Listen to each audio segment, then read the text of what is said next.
नमस्कार दोस्तों, आप देख रहे हैं खबरें आज भी।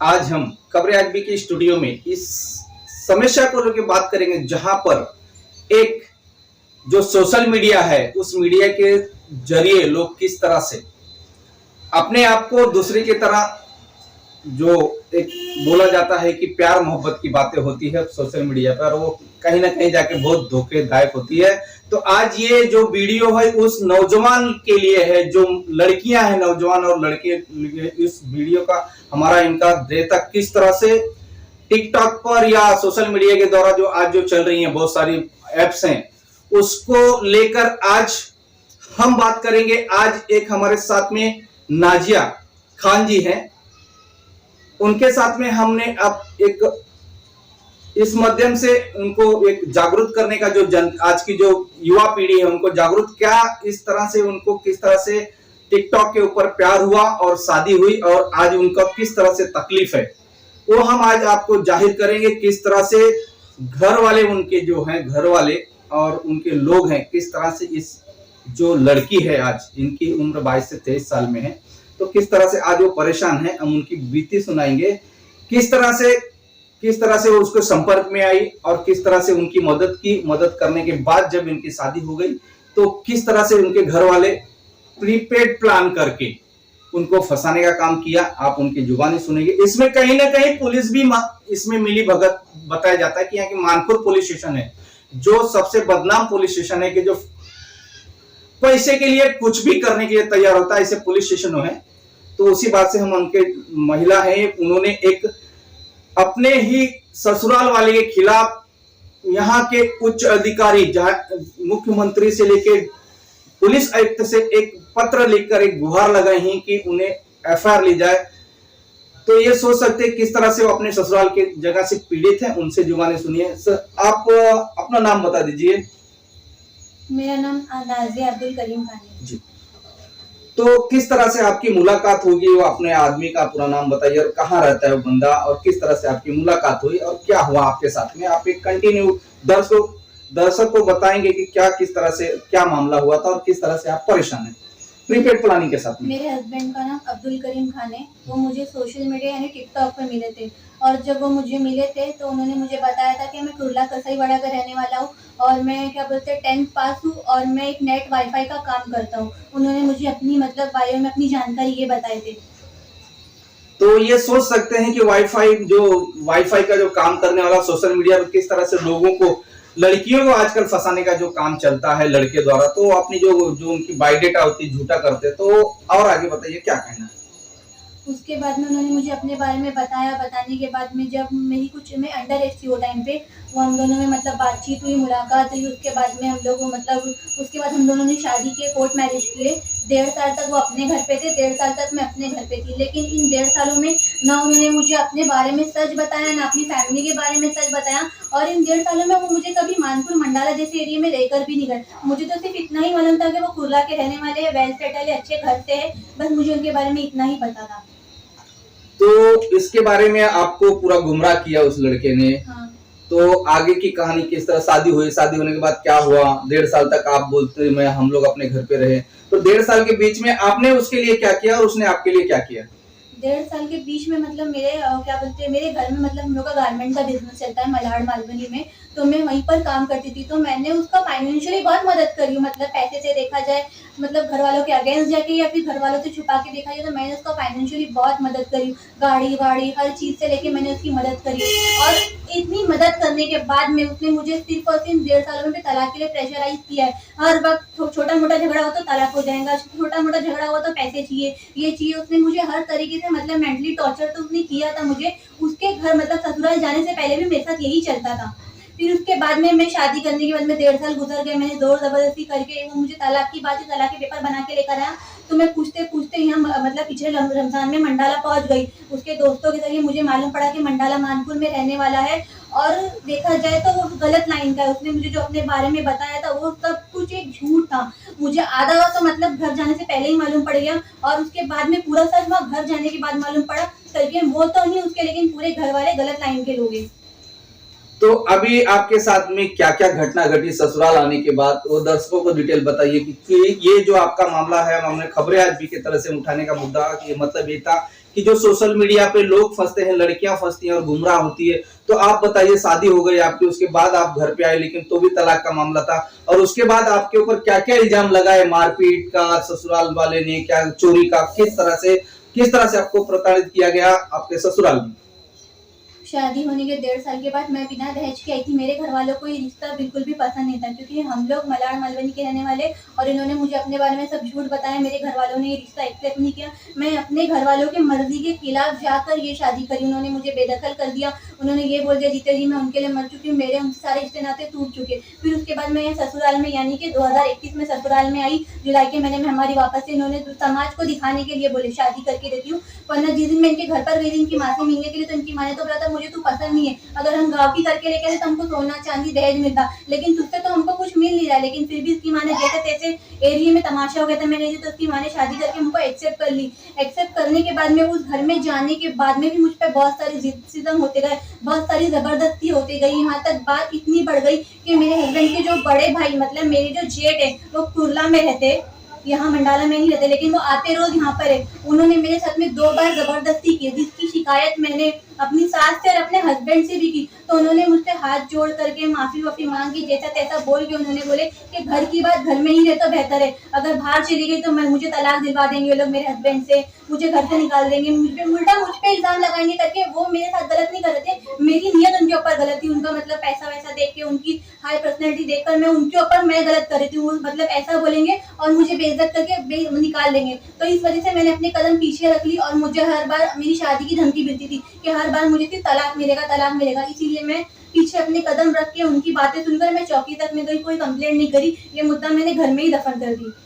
तो देख सकते हैं एक जो रिश्ता होता है, इस रिश्ते में भी शर्मसार एक घटना नजर आ रही है, और इसकी जो शिकायत है अक्सर करके जो मुसलमान लोगों में या अक्सर करके सुना जाता है, लेकिन कहीं न कहीं मजहब के नाम पर और उनको लड़कियों को दबा दिया जाता है। तो ये मामला ऐसे ही नजर आता है। तो आपके बताइए, आपको एक चोरी का मामला भी FIR दर्ज हुआ था, किस तरह से उन लोग ने प्रीपेड प्लानिंग किया और किस लिए आपने वहां पर जो गहने के लिए मलाड में लेके गई, ऐसा आपने शिकायत में दर्ज की, मतलब एक आपने जो शिकायत दर्ज उसमें बताया गया है कि आपके ऊपर एक 4 लाख और एक सोने चांदी का 2 FIR हुई आपके ऊपर। तो किस तरह से हुई और इसमें पुलिस का क्या रोल था, और आपके घर वाले ने किस तरह से, क्या क्या मतलब बिजनेस क्या था उनका, मतलब किस तरह से वो लोग इन पैसे को आपको, मतलब गहने का जो रखने का जो मजबूरी थी, क्या मजबूरी थी, जरा आपको दर्शकों को बताइए। मैं 12th पास लड़की हूँ, मैं मलाड मलवनी की रहने वाली हूँ, और हालांकि हमारा घर सब कुछ अच्छा और इज्जतदार है, हम कोई गलत लाइन वाले लोग नहीं है। लेकिन मुझ पर एक नहीं 2 चोरी के इल्जाम लगे, और दोनों चोरी के इल्जाम मेरे ससुराल वालों ने ही लगाए, और मैं ससुराल में सिर्फ 4 महीना रही हूँ। इस 4 महीने में मुझे उन लोगों ने बदले में, मेरी मुंह दिखाई में मुझे 2 चोरी के केस दिए, एक तो 4 लाख का और एक तो डागिने का, जबकि हालांकि मैंने कोई चोरी करी ही नहीं थी। बदले में मुझे बोले करके चोरी करी है, दागिना चोरी करी है, ये करी है, वो करी है बोल के मुझ पे 2 CR लगा दिए। मुझे 12 दिन कस्टडी में बिठाए। उसके बाद में 2 महीने का बच्चा मेरा लॉकअप में मिसकैरेज हो गया। ये सारी बातें मेरे जेठ को पता थी, लेकिन फिर भी मेरे साथ में ये हुआ, क्योंकि मैं बिना दहेज की गई थी ना, इसीलिए मेरे साथ में ये हुआ। और ये जो मसला चोरी का कहाँ से हुआ, हाल ही में 2021 में मेरे जो हस्बैंड है उनका एक मैटर हुआ था। उनको नार्कोटिक्स वाले, मतलब जो मतलब गलत लाइन में रहते ना, कि मतलब नशावती की चीजें बेचते, तो मेरे हस्बैंड उसमें पकड़े गए थे। तो नार्कोटिक्स वालों ने उनकी मतलब तोड़पानी किए थे, मैटर सेटलमेंट किए थे 5 लाख में। तो 5 लाख मेरे जो जेठ है ना, मेरे हस्बैंड के बड़े भाई यानी कि अब्दुल हमीद खान, उन्होंने मतलब अपने पास से देकर मेरे हस्बैंड को छुड़ा कर लेकर रहते। तो मेरी जेठानी यानी कि सना हमीद खान, मेरी सास, मेरे ससुर और मेरे हस्बैंड मुझे पैसे के लिए बोलते थे करके, उसने पैसा दिया है, उसका कर्जा है मुझ पर, मुझसे पैसे मांगते थे। लेकिन मैं पैसे कहाँ से देती, मैं तो अपने घर से बेदखल हो चुकी थी। मेरे घर वाले तो रिश्ता मंजूर किए नहीं थे, जब तक थी तो देती थी। अब मैं अपने घर से बाहर हूँ, तो मैं 5 लाख में 5 रुपए देने की मेरी औकात नहीं है उनको। तो मुझ पर हर तरीके से प्रेशराइज करते थे। वो एक 5 लाख का जो मैटर हुआ है ना मेरे हस्बैंड का, उस मैटर को ही रख के इन लोगों ने मुझ पर चोरी का इल्जाम लगाए। पहले 4 लाख की चोरी का इल्जाम लगाए, उसके बाद में जो 4 लाख की चोरी का इल्जाम लगाए, तो वो कोई हलाल की कमाई का पैसा नहीं था। वो तो मेरे जेठ जो है, वो यहाँ मुझे घर में आने के बाद मालूम पड़ा करके वो गुटखा बेचते हैं, और भी कुछ है, मतलब फोन सप्लाई होता है इन लोगों का, ये सब कमाई के पैसे थे। वो 4 लाख का जो मुझ पे पहली सीआर लगा वो 4 लाख का लगा। सेकंड टाइम मुझ पे जो सीआर लगी वो डागीने की लगी। वो डागीने मेरी ननद के थे। मेरी सास मेरे साथ गई थी और ये बोल कर गई थी करके घर का मसला चालू है, हम ही बहुत परेशान है, नाज मेरे साथ में चल, यहाँ पे मंडाला सुनारों पे हमको भरोसा नहीं है, ऐसा वैसा एक्सक्यूज देकर मेरे साथ में गई थी। मैं मलाड गई, वहां पर चंदकेर में डागीने रखी। डागीने रखने के बाद में मेरी सास बाहर ही खड़ी थी, अंदर नहीं आई। वो जो सुनार था अच्छा पहचान वाला था, मैं उससे काफी टाइम से पहचान थी। तो 1,80,000 रुपए वहां से सुनार के पास से ली मैं। लेने के बाद में मेरी सास ने बोली लाला को दे देना, यानी कि मेरे हस्बैंड अब्दुल करीम को दे देना। तो मैंने वो 1,80,000 रुपए लाके रातों रात में उनको दे दी और बोली करके ये लो 1,80,000 रुपए। उन्होंने मुझसे कोई सवाल जवाब नहीं किया, 1,80,000 ले लिए। 15 दिन के बाद में मैटर उठाए कि चोरी करी हूँ, मैंने करी। चोरी का मैटर कैसे उठा? माहिम दरगाह पर गए थे। माहिम दरगाह पे जाने के बाद में चावल पड़ा कर लेकर आए। चावल पड़ा के लाने के में हम 5 लोगों ने खाए। 5 लोगों ने खाने के बाद में बोल दिए मैं चोर हूँ। मुझे ऊपर के रूम में लेकर गए, मेरे साथ में मार तोड़ हुई। मार तोड़ होने के बाद में मुझे फिनल पिलाया गया। मैं 1.5 दिन या मंडाला के बाजू में जो एपेक्स हॉस्पिटल में एडमिट थी, उसके बाद में मुझे सुबह वहां से डिस्चार्ज मिला। मुझे हाथ पकड़ के चौकी लेकर गए और बोले एक छोटी सी कंप्लेंट होगी, छोटी सी कंप्लेंट में ये होगी करके ऐसा ऐसा मसला दागीना हो गया था। सोना भी आएगा हमारे पास, दागीना भी आएगा हमारे पास, सारी भरपाई सुनार को करना पड़ेगा, हमको कुछ नहीं करना पड़ेगा, ये बोलकर मुझे लेकर गए।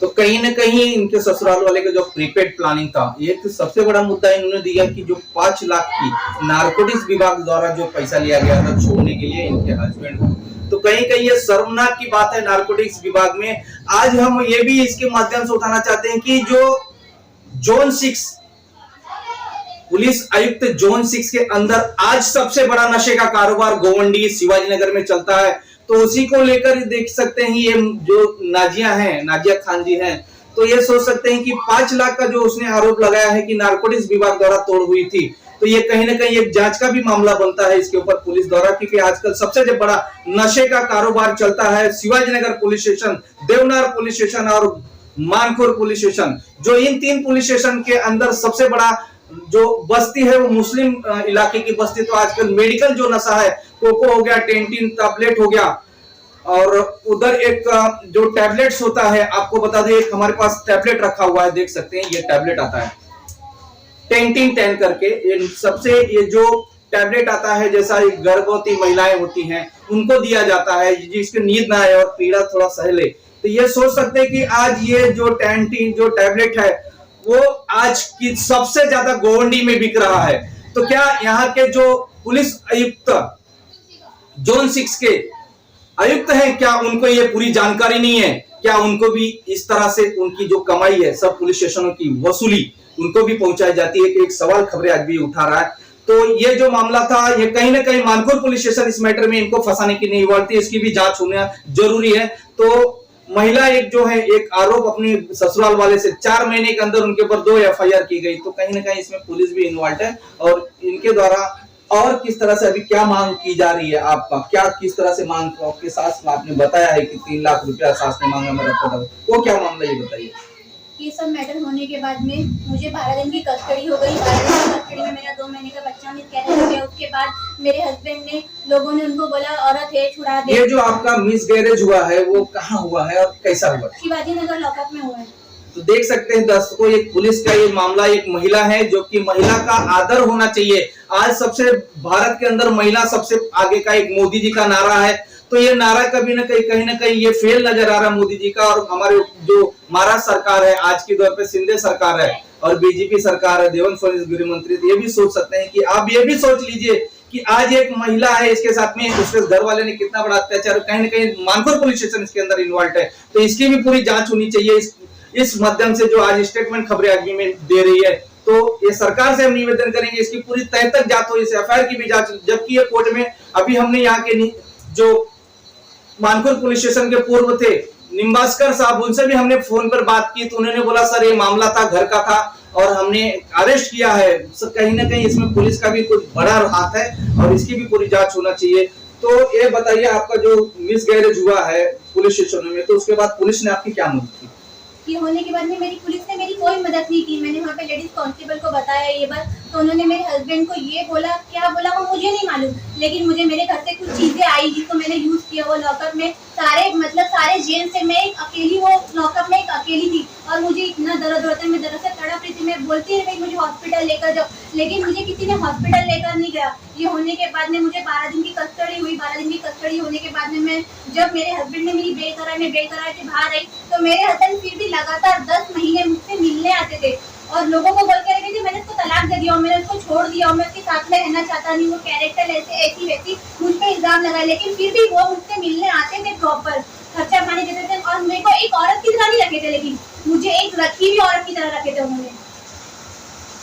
तो ये देख सकते हैं कितना बड़ा मुद्दा है। तो आपने एक और बताया कि जो आपकी सास थी उसके अंदर कुछ पैसे की डिमांड कर रही थी कि मैं पूरा सेटल करता हूँ, वो क्या पूरा मामला है? और 1 जुलाई 2022 में, मतलब यानी कि अभी की बात है, हाल ही की मैं अपने सास के पास गई। सास के पास जाने के बाद मैंने हाथ पैर जोड़ा, माफी मांगी, अम्मी ये बात को खत्म कर दो यहीं पर। तो मेरी सास ने मुझे बोला कि तू 3 लाख रुपए दे दे, मैं और हमीर यानी कि मेरे बड़े जेठ हम दोनों ये मैटर को दबा देंगे और तुझे घर लेकर आ जाएंगे। तो मैंने बोली 3 लाख रुपए देने की बात कर रहे अम्मी, मेरे पास पहनने के कपड़े नहीं है, तुमने मेरे कपड़े नहीं दिए और तुमने ना मेरा दागीना दी, क्योंकि तुमको कहाँ से दूंगी अम्मी। तो 3 लाख रुपए जब मैंने देने से इनकार करी, तो मेरी सास ने मेरी दोनों ननद और मेरी जेठानी और मेरे जेठ सबको बुलाकर मंडाला में मुझे रात में 8:30 बजे से लेकर 10:30 बजे तक मुझे कंपल्सरी इतना मारे थे जिसकी कोई हद नहीं है।